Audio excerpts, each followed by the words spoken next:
नमस्कार मित्रांनो, लग्नाची बेडी येणाऱ्या काही एपिसोडमध्ये असे होणार की सिंधू आणि राघवने निर्णय घेतलेला असतो। तेव्हा काकू म्हणत असते की सिंधू, विनायकला प्लीज आमच्यापासून तू तोडून घेऊन जाऊ नको, तू सुद्धा या घरातली आहे आणि सावी सुद्धा या घरची नात आहे, प्लीज तू आमच्यावर विश्वास ठेव आणि प्लीज तू विनायकला तोडू नको, कारण आम्ही त्याच्याशिवाय नाही जगू शकत ग। आतापर्यंत खूप सहन केले पण यापुढे आम्हाला कोणतेही धक्के सहन होत नाही। मधू सुद्धा विनायकला घेऊन पळून गेली तेव्हा सुद्धा खूप वाईट वाटले ग। ज्या सुनांना मनासारखे येतात त्या करत असतात, आमचे काही विनायकवर प्रेम नाही का? तू विनायकला घेऊन गेली तेव्हा केवढा अपघात झाला, तो धक्का आमच्यासाठी खूप होता, पण आता तरी तू प्लीज त्यातून आम्हाला सावर आणि प्लीज विनायकला तोडू नको। सिंधू काही ऐकत नसते। सिंधू म्हणत असते की मधुताईंनी आतापर्यंत जे केले ते सर्व तुम्ही मधुताईंना माफ केले, पण मी माझ्या विनायकला तर या घरात नाही ठेवू शकत, कारण मधुताईंचे संस्कार मला त्या मुलावर नको, कारण त्यांनी आतापर्यंत खूप अशी खोटारडी वागणूक देऊन मला त्यांनी माझा संसार मोडला, त्यामुळे मी त्यांना तर कधीही माफ करू शकणार नाही। तर लगेच काकू म्हणत असते की मी तुझ्यापुढे हात जोडते सिंधू, पण प्लीज असे काही करू नको। तर सिंधू ही काही न बोलता घरी गेलेली असते। राघव म्हणत असतो की सिंधू नक्की कोर्टामध्ये केस देणार आणि विनायकचा ताबा ती नक्की घेणार। तर सिंधूने इकडे वकिलांकडे येऊन सर्व असे जे पुरावे आहे ते सादर केलेले असतात। तर वकील म्हणत असतात की तुम्हाला माहिती होते की त्यांनी ॲडॉप्ट केले तेव्हा तुमचा तो मुलगा आहे हे सर्वबद्दल माहिती होती का? सिंधू म्हणते की नाही, आम्हाला ती सुद्धा माहिती नव्हती आणि त्याच घरात त्या मुलाला ॲडॉप्ट करण्यात गेले की जे त्याचे घर आहे। तेव्हा लगेच वकील विचारत असतात की हा तर एक चमत्कार होऊ शकतो आणि जर तो मुलगा दुसऱ्या घरामध्ये ॲडॉप्ट झाला असता तर तुम्ही काय केले असते? सिंधू म्हणत असते की पण मी माझ्या मुलाशिवाय नाही राहू शकत, कारण त्यांच्या सर्वांपेक्षा जास्त अधिकार आणि हक्क त्याच्यावर माझा आहे। वकील म्हणत असतात की नाही, जोपर्यंत त्यांची संमती भेटत नाही तोपर्यंत आपल्याला कोणतेही पाऊल उचलता येणार नाही। सिंधूचे हात टेकतात। सिंधू म्हणते की काही झाले तरी विनायकला मी माझा बनूनच राहणार, त्याची मी खरी आई आहे हे त्याला कळवणारच। तर राघव हा विनायकला घेऊन सिंधूच्या घरी येतो। सिंधू काही रत्नपारखी कुटुंबात राहायला तयार नसते, कारण तिला असे वाटत असते की राघव तर आत्तापर्यंत सुद्धा मधूची साथ देतो, तिला अजून सुद्धा समजले नाही की राघव हा खरंच माझ्यावर अजून सुद्धा तेच प्रेम करतो। तर राघवने सिंधूला सांगितलेले सुद्धा असते की विनायकच्या ॲडॉप्टसाठी मी आणि मधूने लग्न केले आणि जर मधूने माझ्याबरोबर लग्न केले नसते तर विनायक या घरामध्ये नसता, तो दुसरेच कुठेतरी कोणत्या तरी घरी असता। तेव्हा सिंधूला तर खूप मोठा धक्का बसतो आणि त्यावेळी तिला राघवच्या प्रेमाची जाणीव होते। तिला असे वाटते की खरंच आत्तापर्यंत आपण राघवच्या प्रेमामध्ये मग्न होतो तसं राघवसुद्धा आपल्या प्रेमामध्ये मग्न आहे। त्यानंतर इकडे राघव हा आल्यानंतर सिंधू म्हणत असते की राघव सर का आलात तुम्ही येते? तुम्हाला तर तुमच्या बायकोची काळजी घ्यायला हवी आणि आता विनायकसुद्धा लवकरच माझ्याकडे येणार, त्यामुळे त्यांना तर आणखीन आधाराची गरज लागेल। राघव म्हणत असतो की प्लीज सिंधू तू कोर्टात जाऊ नको, कारण अगोदरच आपले जे हे संसाराची मॅटर आहे तो अगोदरच पोलीस स्टेशनपर्यंत गेलेला आहे आणि कोर्टाची पायरी आता चढायला लावू नको। सिंधू म्हणत असते की पण मला विनायकची खूप गरज आहे आणि मधुताई तर विनायकला द्यायला सुद्धा तयार नाही, तर मी काय करू? राघव म्हणतो की अगं मधूने खरंच विनायकवर खूप प्रेम केले आत्तापर्यंत, तिने सर्व काही जे विनायकला लागतात ते एका आईप्रमाणे तिने खरंच तिचे स्वतःवर इतके प्रेम केले नाही तितके प्रेम तिने विनायकला दिले। काकू म्हणत असतं की सिंधू प्लीज असे काही करू नको आणि तू सुद्धा या घरात राहा, या घरावर तुझा आणि सावीचा सुद्धा तितकाच हक्क आहे जितका विनायकचा आणि सर्वांचा। तर सिंधू म्हणत असते की नाही, मला काही ऐकायचे नाही, म्हणून सिंधू आपल्या घरी जाते। तर राघव हा सिंधूच्या मागे आलेला असतो। तेव्हा राघव आणि सिंधू हे गप्पा करत असतात। सिंधू म्हणत असते की राघव सर तुम्ही तर मला खूप लवकर विसरलात सर, मी तर तुम्हाला अजूनपर्यंत विसरलेले नाही। राघव म्हणतो की नाही सिंधू, असे कधीही होऊ शकत नाही, मी पहिल्यापासून तुझ्यावरच प्रेम करत होतो आणि आत्तासुद्धा तुझ्यावरच प्रेम करतो। तेव्हा एक फकीर बाबा असतात, ते समोरून येतात आणि सिंधू आणि राघवच्या जोडीला पाहून ते भरभरून असा आशीर्वाद सिंधू आणि राघवला देतात। तर सिंधूला वाईट वाटते। सिंधू मुद्दाम म्हणत असते की नाही बाबा, ही आमची जोडी नाही, कारण आम्ही आता वेगवेगळे झालो आहोत।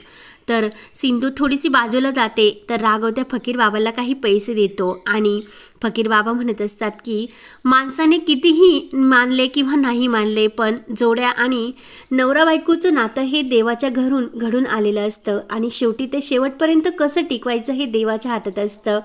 ते नाते कितीही तुटले तरी ते शेवटी एकत्र येणारच असते आणि माणूस कितीही नाही म्हणला तरी ते शेवटी एक होतच असते. देवाने एकदा जोडी बनवली म्हणजे बनवली. ती जोडी एका नदीच्या किनाऱ्यासारखी जरी असली आणि ती एकमेकांच्या सोबत जरी नसली तरी एकमेकांच्या सोबतच असली आणि वेगवेगळी जरी असली तरी एकमेकांच्या सोबतच असते. त्यानंतर इकडे विनायक सिंधूकडे येतो आणि सिंधूला म्हणत असतो की आत्तापर्यंत घरामध्ये खूप बदलले. काकू तर कधी कधी माझ्यावर रागवायच्या आणि मला वाटेल तसे करून देत नव्हत्या, पण आता तर घरामध्ये खूप वेगळे झाले. सर्वजण माझ्याकडे येतात, खूप असे प्रेम करतात. मला त्यांच्या वागण्याचा काहीच अर्थ समजत नाही आणि त्यांचे डोळेसुद्धा मला बघून खूप भरून येत असतात. तर सिंधूला आनंद झालेला असतो. त्यानंतर सावी विचारते की अरे विनूदादा, तुला हे लॉकेट कोणी दिले? तेव्हा विनायक म्हणत असतो की मोठी आजी आहे ना, तिने दिले हे लॉकेट. आणि तर लगेच सिंधूसुद्धा सावीला एक मस्त असे विनू आणि सावीचा त्यामध्ये फोटो घातलेले लॉकेट सावीला सुद्धा देते. आणि दुसऱ्या दिवशी महाशिवरात्र असते. सिंधूने सुद्धा निर्जली उपवास आपल्या विनायकसाठी केलेला असतो, कारण विनायक लवकरच तिच्याकडे यावं म्हणून. इकडे काकू राजश्री मधू यांनी सुद्धा विनायक त्या घरातून जाऊ नये म्हणून निर्जली उपवास केलेला असतो. तेव्हा सर्व मंदिरात आलेले असतात आणि विनायकच्या हाताने सर्व हे दान करत असतात. अनेक गरजू लोकांना उपवासाचे पदार्थ वाटप करत असतात. त्यानंतर ज्या आश्रमातील ह्या ताई असतात तर त्या एका छोट्या मुलाला घेऊन आलेले असतात. तो मुलगा खूप रडत असतो. तेव्हा विनायक आणि सर्वजण विचारतात की हा इतका छोटा मुलगा कुठे सापडला? तेव्हा त्या म्हणतात की कोणीतरी तेथे आमच्या आश्रमात सोडून गेले. आणि तर विनायक म्हणतो नक्की तो त्याच्या आईसाठी रडत असेल. तर त्याची आई चोरून हे सर्व बघत असते, कारण तिला आपला मुलगा सुरक्षित कोणत्या ठिकाणी जाईल असे वाटत असते. तेव्हा त्या ताई म्हणत असतात की ह्या मुलाला जर कोणी ॲडॉप्ट केले तर खरंच खूप छान होईल. तेव्हा लगेच विनायक म्हणतो की अगदी माझ्यासारखाच आहे, याला सुद्धा कुणी नाही म्हणूनच तो रडतो. तेव्हा काकू म्हणते की बाळा असे का म्हणतो? तुझे तर या घरातील सर्व तुझेच आहे.